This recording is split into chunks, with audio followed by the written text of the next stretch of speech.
I just wanted to do a little blog, a little vlog, I guess is what they call it now. And so I'm going to talk about two books I've been reading. First one is from my good friends Danny and Kayla. They're married, and they said, "Hey Jason, you're single. Why don't you go read this? Freaking sad man. Read this right now. We're married. We don't need this anymore." So I'm reading this book.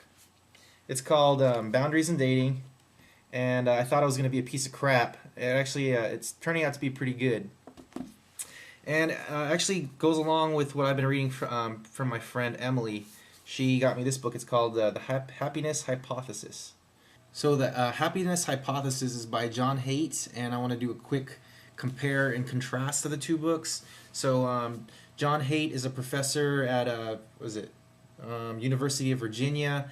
Um, Really interesting. He's actually you know uh, atheist, and this book's by Cloud and Townsend. They are co-hosts of New Life Live. They're both licensed psychologists, both Christian. Both books kind of say the same thing, even though they have two totally different authors. And so that's what I want to talk about today. So basically, more about how they agree. Okay, so to start off, I'm going to read something from here, Boundaries in Dating. I'm going to get the thesis from this book of basically what I'm trying to say here. Here we go. Friendship should always be an underlying foundation of any romantic relationship. Romance is fleeting and comes and goes. Friendship lasts. Both are important in a lasting relationship. So basically, it's saying that both romance and friendship are important, but it says that friendship is the one that lasts, so that's the one you should make your lasting judgment on. Yeah. Compare that to this book, Happiness Hypothesis. Of course, it uses different words. Instead of romance, it says passion, and instead of friendship, it says compassion. So Haidt says passion and compassion instead of romance and friendship. Passionate love is a drug. Its symptoms overlap those of heroin, euphoric well-being sometimes described in sexual terms, and cocaine, euphoria combined with giddiness and energy. Basically, he says that neurologically, the effects of passionate love are similar to that of drugs, and even to the point of something called tolerance. You develop a tolerance for the drug as you get this over and over and over and over. So of course he has a little graph here. Let's see if you can get it. And this right here is intensity, and where am I here? This right here is time.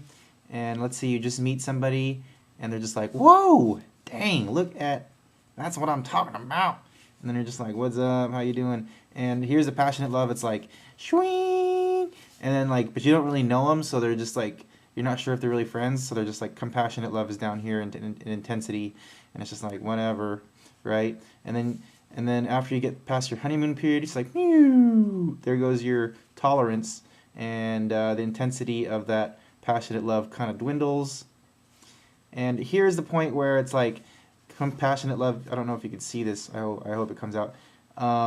It starts to build a little bit, and here is where, if you're really friends, your compassionate love is going to come upwards and build. And if who you're dating is really a douchebag, you're going to plummet into the earth and dwindle. Okay. Now the interesting thing here is Haidt talks about